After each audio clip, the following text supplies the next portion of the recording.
श्री शिवाय नमस्तुभ्यम। हर हर महादेव। आज है प्रदोष व्रत, जो कि महादेव को और माता पार्वती को रिझाने मनाने का सबसे सर्वश्रेष्ठ दिन कहा जाता है। इस दिन माता पार्वती और महादेव का विशेष विधिवत पूजन करने से जीवन में समस्त प्रकार के रोग कष्ट दूर होते हैं और जीवन सुखमय बनता है। तो जैसा कि शनिवार के दिन पड़ने जा रहा है, तो यह शनि प्रदोष के नाम से जाना जाएगा। मान्यता है कि शनि प्रदोष व्रत धारण करने से कुंडली में शनि की 7.5 की जो ढैया या शनि से जुड़ा हुआ कोई भी दोष होता है, उन्हें शनि प्रदोष व्रत अवश्य से ही धारण करना चाहिए। यह व्रत शनि के कुप्रभाव को भी शांत करता है और जीवन में स्थिरता लाता है। शनि प्रदोष व्रत के दिन व्रत कथा अवश्य से ही सुननी चाहिए। प्रिय श्रोताओं, चलिए आज हम शनि प्रदोष व्रत कथा यहाँ पे सुनेंगे। कथा के अनुसार प्राचीन काल में एक नगर में एक सेठ थे। सेठ जी के घर में हर प्रकार की सुख सुविधाएं थी, किंतु संतान नहीं होने के कारण सेठ और सेठानी हमेशा दुखी रहते थे। काफी सोच विचार करके सेठ जी ने अपना सारा कारोबार नौकरों को सौंप दिया और खुद सेठानी के साथ तीर्थ यात्रा पर निकल पड़े। अपने नगर से बाहर निकलने पर उन्हें एक साधु मिले, जो कि ध्यानमग्न बैठे थे। सेठ जी ने सोचा क्यों न साधु से आशीर्वाद लेकर आगे की यात्रा की जाए। तब सेठ और सेठानी साधु के निकट बैठ गए। साधु ने जब आंखें खोली तो उन्हें ज्ञात हुआ कि सेठ और सेठानी काफी समय से आशीर्वाद की प्रतीक्षा में बैठे हैं। तब साधु ने सेठ और सेठानी से कहा कि मैं तुम्हारा दुख जानता हूँ, तुम शनि प्रदोष व्रत करो, इससे तुम्हें संतान सुख प्राप्त होगा। साधु ने सेठ सेठानी को प्रदोष व्रत की विधि बतलाई और शंकर भगवान की निम्न वंदना करने को कहा। उन्होंने कहा कि तुम इस प्रकार से वंदना करो। हे रुद्रदेव शिव नमस्कार, शिव शंकर जगत गुरु नमस्कार, हे नीलकंठ सूर्य नमस्कार, शशि मौली चंद्र सुख नमस्कार, हे उमाकांत सुधि नमस्कार, उग्रत्व रूप में नमस्कार, ईशान ईश प्रभु नमस्कार, विश्वेश्वर प्रभु शिव नमस्कार। दोनों साधु के आशीर्वाद लेकर तीर्थ यात्रा के लिए निकल पड़े। तीर्थ यात्रा से लौटने के बाद सेठ और सेठानी ने मिलकर शनि प्रदोष का व्रत धारण किया, जिसके प्रभाव से उनके घर में एक सुंदर पुत्र ने जन्म लिया और खुशियां ही खुशियां उन्हें प्राप्त हो गई। दूसरी कथा के अनुसार एक निर्धन ब्राह्मण परिवार कठिन परिस्थितियों में जीवन यापन कर रहा था। उनका रोजी रोटी का संकट इतना गहरा था कि ब्राह्मण की पत्नी को अपने दोनों पुत्रों के साथ दर दर भटकना पड़ता था। अतः वह भीख मांग के अपना जीवन व्यतीत करती। एक दिन वह घूमते घूमते तीनों ऋषि शाटिल्य के आश्रम पहुँचे। तब ऋषि उन्हें देखकर करुणा से भर उठे और पूछा, हे देवी, किस कारण तुम इतनी व्याकुल हो, पीड़ित दिखाई दे रही हो। तभी ब्राह्मण की पत्नी ने हाथ जोड़कर कहा, हे मुनिवर, हमारा जीवन घोर कष्टों में बीत रहा है। हम अत्यंत ही गरीबी में दिन काट रहे हैं। मेरा बड़ा पुत्र वास्तव में एक राजकुमार है, जिसका नाम धर्म है, और दुर्भाग्यवश उसके पिता का राज्य उससे छिन गया है और तब से यह मेरे ही पास रह रहा है। मेरा छोटा पुत्र शुचिव्रत अत्यंत ही विनम्र और धर्मनिष्ठ बालक है। कृपा करके कोई ऐसा उपाय बतलाइए जिससे हमारे जीवन में सुख और समृद्धि लौट आए। ऋषि शाटिल्य ने उनकी स्थिति को समझते हुए कहा, हे देवी, तुम शनि प्रदोष का व्रत करना नियम पूर्वक पालन करो।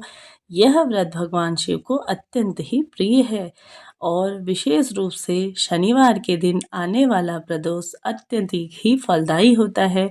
इस व्रत को श्रद्धा, नियम और संयम से करने से समस्त कष्टों का नाश होता है और जीवन में सुख, वैभव व प्रतिष्ठा की प्राप्ति होती है। ब्राह्मण की पत्नी ने ऋषि के आदेश अनुसार व्रत प्रारंभ किए। कुछ ही समय में इतना चमत्कार सामने आने लगा। एक दिन छोटा पुत्र शुचि व्रत खेलते खेलते गांव के समीप एक पुराने कुएं के पास पहुंच गया। वहां उसे एक कलश मिला जो सोने के सिक्कों से भरा हुआ था। यह देखकर परिवार की आर्थिक स्थिति सुधर गई। इसी बीच बड़े पुत्र धर्म की भेंट एक दिव्य सौंदर्य वाली कन्या से हुई।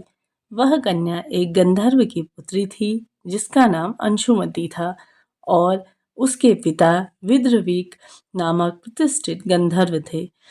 धर्म और अंशुमति एक दूसरे को देखकर मोहित हो गए। अंशुमति ने धर्म से अपना परिचय दिया और यह बताया कि वह भी शिव भक्त है और दोनों ही प्रदोष व्रत का पालन करते हैं। कुछ ही समय में भगवान शिव ने गंधर्व पिता विद्रवीक के स्वप्न में आदेश दिया कि वे अपने पुत्री का विवाह धर्म से कर दे, क्योंकि वह एक योग्य, धर्मनिष्ठ और शिव भक्ति युवक है। विद्रवीक ने प्रभु की आज्ञा का पालन किया और धूमधाम से अंशुमति का विवाह करके धर्म को करवा दिया। विवाह के पश्चात धर्म को उसका राजपाट पुनः प्राप्त हुआ और उसका जीवन सुख, समृद्धि और यश से भर गया। इस प्रकार शनि प्रदोष की महिमा से एक निर्धन ब्राह्मण परिवार का भाग्य पूरी तरह से बदल गया। इस व्रत की महत्वता यह है कि यह न केवल आर्थिक संकटों को दूर करता है बल्कि जीवन में खोया हुआ यश, सम्मान, वैभव और वैवाहिक सुख भी प्रदान करता है।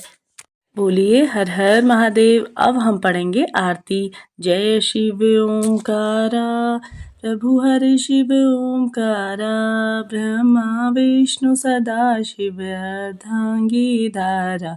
ओम जय शिव ओंकारा। एकानन चतुरानन पंचानन राजे, हंसानन गरुणासन वृषवाहन साजे। ओम जय शिव ओंकारा। दो भुज चार चतुर्भुज दस भुज अति शोहे, त्रिगुण रूप निखराता त्रिभुवन जन मोहे। ओम जय शिव ओंकारा। अक्षमाला वनमाला मुंडमाला धारी, चंदन मृग मग सोहे भाले शशिधारी। ओम जय शिव ओंकारा। श्वेतांबर पीतांबर बाघांबर अंगे, सनकादिक गरुणादिक भूतादिक संगे। ओम जय शिव ओंकारा। कर के मध्य कमंडलु चक्र त्रिशूल धरता, जग करता जग भरता जग संहार करता। ओम जय शिव ओंकारा। ब्रह्मा विष्णु सदा शिव जानत अविवेका, प्रणवाक्षर के मध्य ये तीन एका।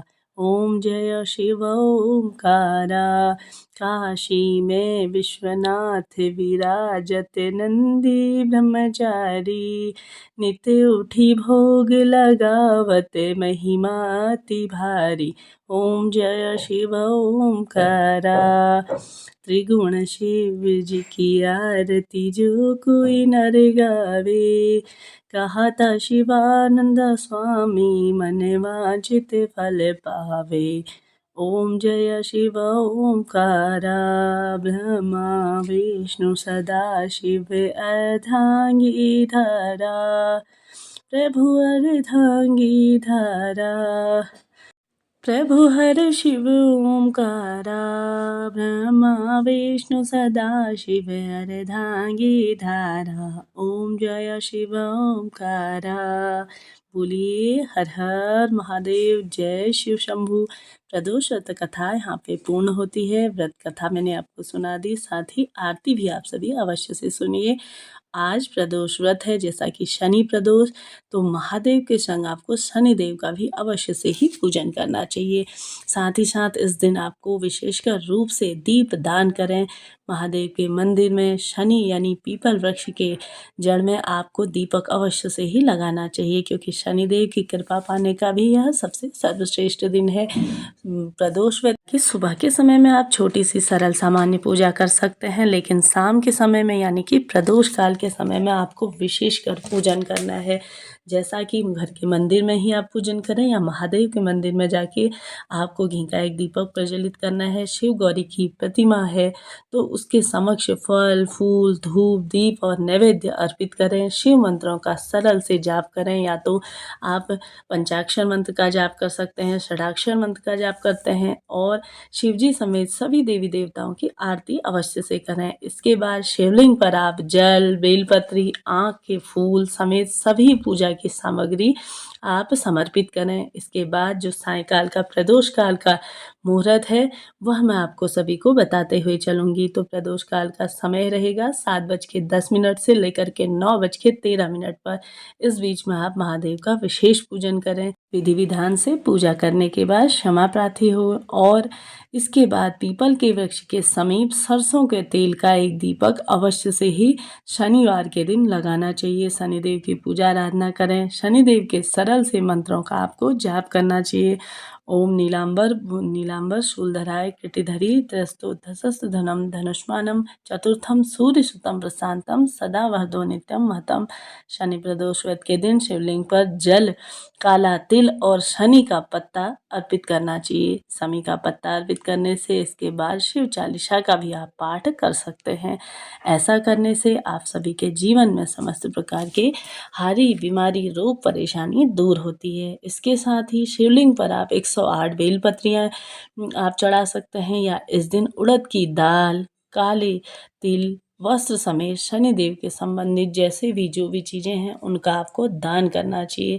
दान के लिए जैसा कि आप काले छाता, काला जूता, इस तरह से भी आप दान कर सकते हैं। इस प्रकार से प्रदोष व्रत के नियम हैं। वीडियो उपयोगी रही हो तो वीडियो को लाइक शेयर अवश्य करिए और मेरे चैनल पे बने रहिए। मिलते हैं नेक्स्ट वीडियो में। मेरे चैनल पे वट सावित्री व्रत की प्रतिदिन आप सभी के लिए वीडियोस डाली जा रही हैं, उन्हें भी देखिए और अपने जीवन को सुखमय सार्थक बनाइए।